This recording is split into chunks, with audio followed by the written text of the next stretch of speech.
اچانک جا کر جہاز کا ٹکٹ بھی خریدا اور اپنی والدہ ماجدہ اور اپنے بھائی کے ساتھ حج کے سفر پر روانہ ہو۔ یہ عشق کا تقاضا ہے، ایک محبوب یا ایک محب اپنے محبوب کی طرف کھینچا چلا جا رہا ہے۔ جس بات کے لیے میں یہ بات چھیڑا ہوں سنیے، لاکھوں کی بھیڑ آج بھی حج پر جا رہی ہے، وہاں جانے کے بعد کچھ لمبی لمبی داڑھی رکھے ہوئے لوگ ماتھے پر شامی کباب چڑھائے ہوئے ہیں، یہ ایسے عقیدے بیان کر رہے ہوتے حج فرض ہے اللہ کی طرف سے، حج ہو جانے کے بعد اب مدینہ جانا ضروری نہیں ہے، اب مدینہ جانا کوئی واجب نہیں ہے۔ اور پھر اس پر لوگ یہ بھی کہتے ہیں مدینہ اگر جانا ہی ہے تو مسجد نبوی دیکھنے کے لیے جا سکتے ہو، مسجد نبوی میں نماز پڑھنے کے لیے جا سکتے ہو، اس کے علاوہ شریعت میں کچھ نہیں ہے۔ کس دل کے ساتھ یہ قوم کہتی ہے سمجھ میں نہیں آتا، کس انداز سے یہ اس طرح کی باتیں کرتے ہیں آج تک سمجھ میں نہیں آتا۔ اعلیٰ حضرت نے سچ فرمایا اور تم پر کوئی میرے آقا کی عنایت نہ سہی، نجدی و کلمہ پڑھانے کا بھی احسان گیا۔ آپ سنیے، جن لوگوں نے کہا اب مدینہ جانے کی ضرورت نہیں اور چلے بھی گئے تو صرف مسجد نبوی دیکھنے کے لیے، اور ایک طرف بریلی کے امام سے پوچھو، اعلیٰ حضرت سے پوچھو آپ حج کے لیے جا رہے ہیں کیا ارادہ ہے؟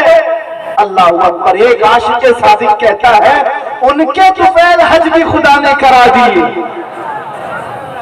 ان کے طفیل حج بھی خدا نے کرا دیے، اصل مراد حاضری اس پاک نر کی ہے، ہم تو حج کے لیے نہیں نکلے تھے، عزم تھا بارگاہ مصطفیٰ کی حاضری، لیکن میرے مصطفیٰ کی عنایتوں نے ہمیں حج بھی کرا دیا۔ ایک عاشق رسول یہ کہتا ہے ہم نبی پاک صلی اللہ تعالیٰ علیہ وسلم کے دربار میں جا رہے ہیں اور ان کے طفیل اللہ تعالیٰ ہمیں حج بھی عطا کرا دیا۔ عزیزان گرامی اوقات، اس عشق کے ساتھ، اس محبت کے ساتھ کوئی حج پر جائے تو اس کی حج کی قبولیت بھی ہے، اس کے حج کی قبولیت ہے۔ آج دو باتیں میں عرض کروں گا حرمین طیبین جانے والوں کے لیے۔ حضرت سفیان ثوری رضی اللہ تعالیٰ عنہ کا ایک قول ہے، آپ نے فرمایا تھا کہ ایک وقت آئے گا جب مکہ میں تم دیکھو کہ کعبے سے بلند و بالا عمارتیں بن چکی ہوں گی، اس وقت تک نہیں تھے گھر، اب تو کعبے سے بلند اتنی بلند کہ آسمان کو چھونے والی عمارتیں بن گئی۔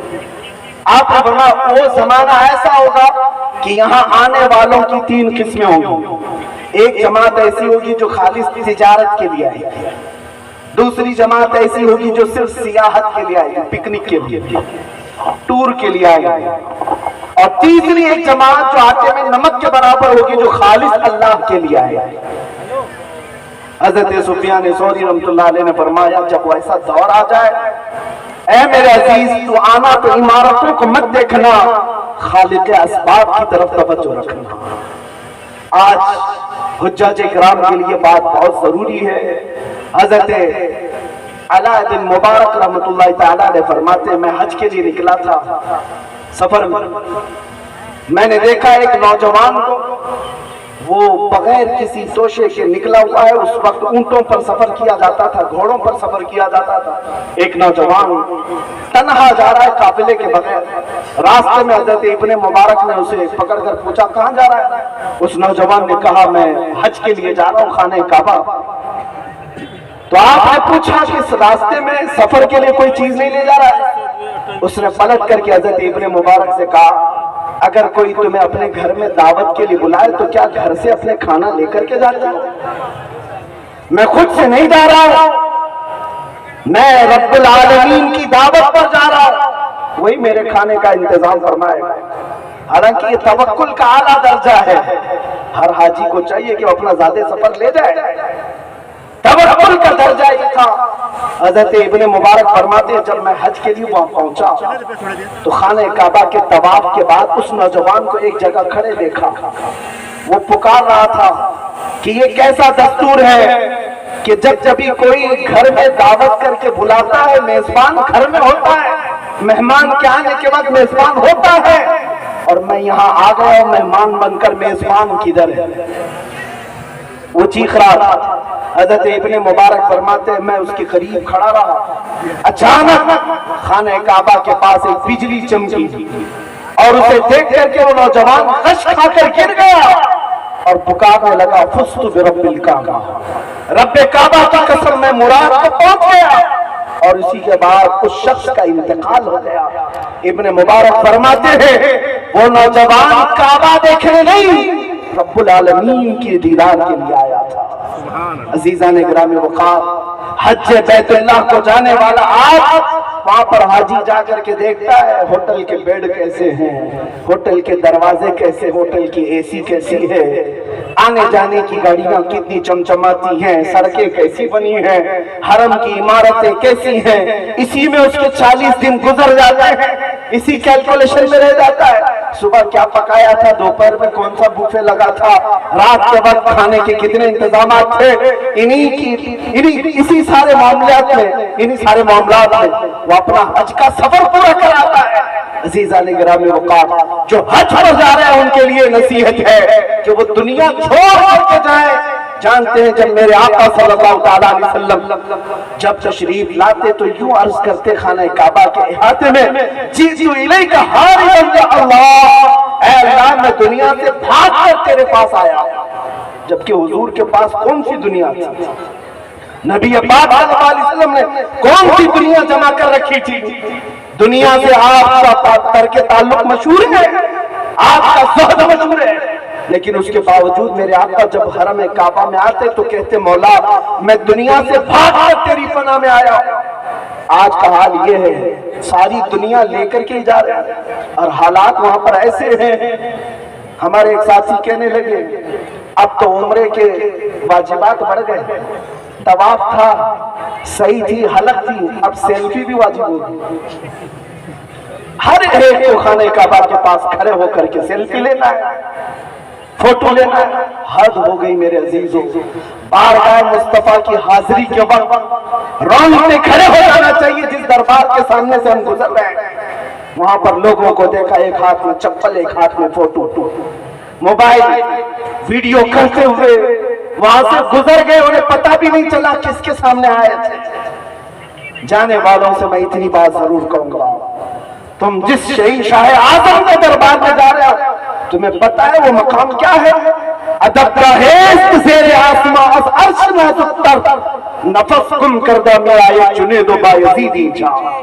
آسمان کے نیچے ادب کی ایک ایسی جگہ ہے جہاں وقت کے جنید بغدادی، بایزید بستامی جیسے اولیاء بھی آتے ہیں، اپنی سانسوں کو روک لیا کرتے تھے۔ وہ سانسوں کو روک لیا کرتے تھے کہ نکلنے والی سانسوں سے کئی بارگاہ رسول کی بے ادبی نہ ہونے پائے۔ لوگوں نے آج تماشا بنا رکھا ہے، لیکن بغداد شریف میں ہم نے دیکھا، عراق میں اگرچہ وہاں پر شیعہ لوگوں کی حکومت، کربلا، کوفہ اور نجف کسی کو موبائل اندر لے جانے کی اجازت دیتے ہی نہیں۔ جتنی دیر اندر بیٹھتے ہیں سکون کے ساتھ فاتحہ پڑھتے ہیں، دعائیں کرتے رہتے سارے لوگ، لیکن یہاں حالات ایسے بن گئے کہ ہر ایک شخص کو دیکھ مسجد نبوی ہو، حرم کعبہ ہو، ہر ایک اپنے موبائل میں مصروف ہے۔ ساری دنیا موبائل میں لے کر کے اندر گیا ہے۔ اس کا اخلاص کب آئے گا، اس کے اندر رقت کب آئے گی؟ وہاں بیٹھ کر کے پوری قوم کو دکھانا ہے کہ میں یہاں بیٹھا ہوں۔ کیا یہ حج کے ارکان میں سے ہو گئے؟ کیا یہ حج کے ارکان ہو گئے؟ عزیزان گرامی اوقات، دل کی حضوری کے ساتھ اگر نہیں گیا تو پھر کچھ نہیں۔ وہاں جانے کے بعد وہ اس طرح سے جیسے مجدد دین و ملت نے فرمایا ہے، ایسا گھما دے ان کی ولا میں خدا ہوئے، ڈھونڈا کرے پر اپنی خبر کو خبر نہ ہو۔ یہ کیفیت ہونی چاہیے، ڈھونڈا کرے پر اپنی خبر کو خبر نہ ہو۔ اور پھر اعلیٰ حضرت کا معاملہ یہ تھا، یاد وطن ستم کی یادشت حرم سے لائی کیوں؟ وہاں بیٹھ کر کے اپنے گھر کو یاد کرنا بھی اعلیٰ حضرت نے فرمایا یہ ستم ہے، ظلم ہے۔ مدینہ طیبہ میں بیٹھ کر کے اپنے وطن کی یاد کیوں آ گئی؟ اور پھر اسی پر اعلیٰ حضرت نے یہ فرمایا تھا، پھر کے گلی گلی تباہ ٹھوکریں سب کی کھائی کیوں؟ دل کو جو عقل دے خدا تیری گلی سے جائے کیوں؟ عزیزان گرامی وقار، حجاج کرام جو موجود ہوں گے یا جو مجمع میں بیٹھے ہوئے ہیں، یہ زیارت حرمین شریفین کی عظمت میں منعقد جلسہ، میں دعا کرتا ہوں ہر حاضر کو مولا حج مقبول عطا کرے، زیارت حرمین مولا ہر ایک کو نصیب فرمائے۔ لیکن اسی ادب کے ساتھ جیسے ہمارے مشائخ نے ہمیں سکھایا ہے. آپ کو پتا ہے پیر جماعت علی شاہ رحمۃ اللہ تعالیٰ علیہ پاکستان کے ایک بڑے بزرگ ہیں, غیر منقسم ہندوستان میں تھے. مدینہ طیبہ میں ان کے شاگرد علماء آج بھی موجود ہیں. فرماتے ہیں کہ جب بھی ان کے پاس کوئی ملاقات کے لیے جاتا, ایک بڑے مفتی صاحب انہوں نے کہا حضرت جماعت علی شاہ صاحب رحمۃ اللہ علیہ کے پاس گیا تو انہوں نے کہا کب آئے؟ کہا کل آیا. مدینہ طیبہ میں حاضری ہو گئی. کہا ہاں. کہا کیا مدینہ کے درویشوں کو کھلا پلا دیا؟ کہا کہ حضور نہیں کھلا. کون ہے درویش؟ اندر گئے, ایک کھٹوری میں کچھ گوشت کے ٹکڑے تھے اور ایک بریڈ تھا, دودھ تھا, لا کر کے دیا اور کہا جاؤ مدینے کے درویشوں کو کھلاؤ. یہ مفتی صاحب کہتے ہیں میں کھٹوری ہاتھ میں لیا اور وہ کھانے کی چیزیں پوچھنے لگا حضور یہ درویش ملیں گے کہاں؟ توجہ, بزرگان دین کا معمول دیکھیں. محفل میں بیٹھے ہوئے ایک بزرگ تھے, انہوں نے ہاتھ پکڑ لیا مفتی صاحب. کہا آپ کو پتا نہیں یہ اصطلاح اہل محبت کی ہے جو حضرت فرما رہے ہیں مدینے کے درویش داڑھی ٹوپی والے نہیں, مدینے کی گلیوں میں گھومنے پھرنے والے کتے بلیوں کو کھلاؤ. پیر جماعت علی شاہ رحمۃ اللہ علیہ فرماتے کہ کتے اور بلیوں کو مدینے کے درویش کہا کرتے تھے اور یہ کہتے جاؤ کھلاؤ, تمہارے ہاتھوں سے اگر انہوں نے کھا دیا ہے تمہاری حاضری قبول ہو جائے. یہ ہمارے بزرگوں کا ادب تھا مدینہ طیبہ کی گلیوں کا, وہاں سے نسبت رکھنے والے ہر جانور کا. عزیزان گرامی وقار, امام اعظم ابو حنیفہ رحمۃ اللہ تعالیٰ علیہ وہ عاشق رسول ہیں کہ آپ کا عشق بھی مشہور تھا, لیکن مدینہ طیبہ حاضر ہوتے تو 3 دن سے زیادہ رکتے نہیں تھے.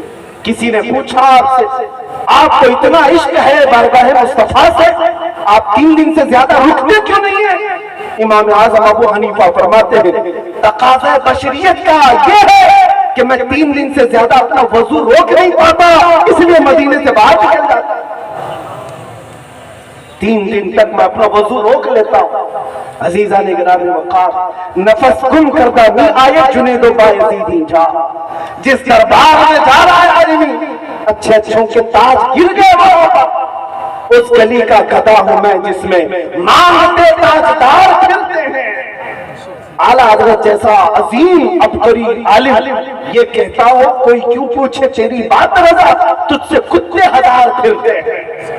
اس گلی کے متعلق وقت کا مجدد یہ کہتا ہو تو ہماری حیثیت کیا ہے میاں, جانے والوں کی اوقات کیا ہے آج. لیکن وہاں جانے کے بعد ایک واقعہ اور بھی میں نے پڑھا تھا. ایک بزرگ گئے مدینہ طیبہ, دوپہر کا وقت کھانا کھائے, دہی ان کے اندر کھانے میں لائے گئے. انہوں نے کہا کہ دہی بڑا کھٹا ہے. سو گئے. شام کے وقت خواب میں رسول پاک صلی اللہ علیہ وسلم کا دیدار کیا, لیکن حضور پاک سرخ چہرے کے ساتھ غضبناک انداز میں تشریف لائے اور اس بزرگ سے فرمایا تو جلد سے جلد میرے مدینے سے نکل جا, جہاں تجھے میٹھا دہی ملتا ہے وہاں پر. مدینے کے دہی کو کھٹا کہنا بھی میرے آقا کو یہ پسند نہیں ہے. عزیزان گرامی وقار, ماں عائشہ صدیقہ رضی اللہ تعالیٰ عنہ جب تک حیات تھی حضور کے روضے کے آس پاس بازار میں کوئی دکان بھی کیوں نہ ہو کسی کو دیوار میں میخ ٹھوکنے بھی نہیں دیتے تھے, کیل ٹھوکنے بھی نہیں دیتی کہ کہا اس کی ٹھوک کی آواز سے میرے مصطفیٰ کی بے ادبی نہ ہونے پائے, کیونکہ قرآن میں فرمایا ہے لا ترفعوا اصواتکم فوق صوت النبی, اپنی آوازوں کو بلند مت کرو نبی کی آواز. وہاں صرف اور صرف تمہارا ادب دیکھا جائے گا. مدینہ طیبہ جانا میرے عزیزو یقیناً سعادت کی بات ہے, لیکن ایمان بچا کر کے وہاں سے آ جانا یہ اور بڑے کمال کی بات, بڑے کمال کی بات ہے. اپنے اعمال اور اپنے عقیدے کو بچا کر وہاں سے چلا آنا. اللہ اگر توفیق دے تو مدینہ طیبہ کا اتنا ادب کرو, اتنا ادب کرو میرے عزیزو کہ آپ کا ایمان بلند ہو جائے اور بشاشت آپ کو محسوس ہونے لگ جائے. ایک اور بات, بارگاہ مصطفیٰ صلی اللہ تعالیٰ علیہ وسلم, اللہ کرے ہم سب کی حاضری بار بار نصیب ہے. وہاں کے حالات ایسے ہیں, حاجی جاتے ہیں, ہم نصیحت کرتے ہیں تو کہتے ہیں دل کی حضوری کیسے ہو, ہم کیا پڑھیں، ہم تو پڑھے لکھے ہوئے نہیں ہیں، لوگ الگ الگ انداز میں سلام پیش کرتے ہیں، ہم کیا کریں؟ ایک بات سنیے، اس دربار میں آپ جا رہے ہیں جہاں لکڑی کا رونا بھی سنا جاتا ہے، جہاں ہرن کا رونا بھی سنا جاتا ہے، جہاں جانوروں کی بولیاں بھی سنی جاتی ہیں، تو تم تو امت میں ہو، آقا اپنی امت کی نہیں سنیں گے؟ تمہاری زبان اور تمہارے لہجے نہیں دیکھے جاتے، تمہارے دل کی حضوری دیکھی جاتی۔ خواتین میں ہمیں سنا تھا جب حاضری کا وقت ہوتا ہے، بہت ساری خواتین آئی سلام پیش کر رہی تھی بارگاہ مصطفیٰ، اس میں کچھ عالمائیں تھیں، اچھے اچھے انداز میں سلام پیش کر رہی تھی، الصلاۃ والسلام علیک یا شفیع المذنبین یا رحمت للعالمین یا انیس الغریبین، حضور کے جتنے القاب تھے وہ سلام پیش کر رہی تھی۔ ایک گاؤں کی رہنے والی دیہاتی بڑھیا کھڑی تھی قریب، اس نے جب یہ بڑی بڑی پڑھی لکھی عالمہ عورتوں سے سلام سنا، اس کو دکھ ہوا کہ میں تو پڑھی لکھی نہیں ہوں، جاہل ہوں، کاش میں بھی پڑھی لکھی ہوتی تو حضور کو ایک اچھا سلام کرتا، اور اس کو دکھ بھرا رونا آ گیا، کاش میں پڑھی لکھی ہوتی تو آج حضور کو اچھا سلام کر سکتی، اور اس دکھ کی وجہ سے، اس غم کی وجہ سے وہ زیادہ دیر تک حضور کے دربار میں کھڑی نہ ہو سکی، روتے روتے اپنے آنچل سے آنسو پوچھتے ہوئے صرف یوں کہا، السلام علیکم یا رسول اللہ، اے اللہ کے رسول آپ پر سلامتی ہو، بس مجھے اتنا ہی آتا ہے، اس کے علاوہ کچھ نہیں آتا۔ وہ بھاگ کر اپنے گھر آئی، اپنی قیام گاہ میں آ کر سو گئی، فرمایا رات کے وقت خواب میں میرے آقا صلی اللہ علیہ وسلم تشریف لاتے ہیں، قسمت بیدار ہوئی، اس خاتون سے میرے آقا نے فرمایا آج لاکھوں لوگوں نے مجھے سلام کیا لیکن ان میں سے سب سے اچھا مجھے تیرا سلام لگا۔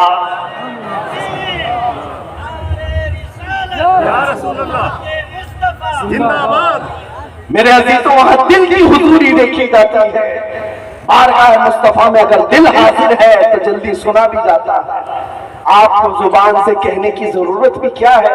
ایک صحابی فرماتے ہیں میں اپنے گھر کی شکایتیں لے کر بارگاہ مصطفیٰ میں پہنچا، عقیدہ بھی سنیں، صحابی کا عقیدہ فرماتے ہیں میری ماں اور میرے باپ کا انتقال ہو چکا تھا، میں بڑا غمگین تھا اور میں نے یہ سوچا حضور سے ان کی مغفرت کی دعا کروں، اور والدین کے انتقال کے بعد غریبی بہت آ گئی، تنگ دستی آ گئی، میری غربت اور تنگ دستی کے لیے بھی دعا کرا۔ عصر کا وقت تھا، آئے نبی کریم صلی اللہ علیہ وسلم عصر کے بعد مسجد نبوی میں بیٹھے ہوئے، لیکن بڑے بڑے صحابہ حضور کو اطراف سے گھیرے ہوئے، یہ غریب صحابی کہتے میرے جانے کی ہمت نہیں ہوئی، کیسے لوگوں کو پھلان کر کے حضور کے پاس جاؤں، بیٹھا رہ گیا، مغرب ہو گئی، مغرب جیسی ہوئی نبی کریم صلی اللہ علیہ وسلم نے نماز پڑھائی، سوچا مغرب کے بعد فوراً عرض کروں گا، نماز کے بعد نبی کریم صلی اللہ علیہ وسلم پھر جلوہ فرما ہوئے، لیکن پھر بڑے بڑے صحابہ قریب آ کر بیٹھ گئے، یہ غریب صحابی کہتے ہیں مجھے پھر جانے کا موقع ہی نہیں ملا، عشاء تک بیٹھا رہا، عشاء ہو گئی، نماز کے بعد نبی کریم صلی اللہ علیہ وسلم اپنے جلوت قدے کی طرف رواں ہو گئے، اپنے حجرے کی طرف روانہ ہو گئے، یہ صحابی کہتے مجھے بولنے کا موقع تک نہیں ملا، حضور کے پیچھے پیچھے چلتے رہے، نبی کریم صلی اللہ علیہ وسلم اپنے حجرے کے دروازے تک پہنچے، پلٹ کر کے دیکھا یہ غریب صحابی پیچھے آ رہا ہے، نبی کریم صلی اللہ علیہ وسلم نے اپنا چہرہ پھیر کر کے کہا جا اللہ تیرے ماں باپ کی مغفرت کرے اور تیری غریبی کو دور کر۔ وہ صحابی کہتے ہیں جو تمنا میں اپنے دل سے لے کر اپنے گھر سے نکلا تھا، میرے کہنے کی بھی نوبت نہ آئی، میرے آقا صلی اللہ علیہ وسلم نے میرے دل کی سنی اور وہی دعا میرے لیے فرمائی۔ آج جو حجاج کرام جا رہے ہیں وہ دل کی حضوری کے ساتھ جائیں، بیان کرنے کے لیے اگر الفاظ نہ بھی ہو، ہمارا عقیدہ یہی ہے ہم یہاں سے پکارے وہ وہاں سے سنیں، مصطفیٰ کی سماعت پہ دور و نزدیک کے سننے والے وہ کان لالے کرامت پہ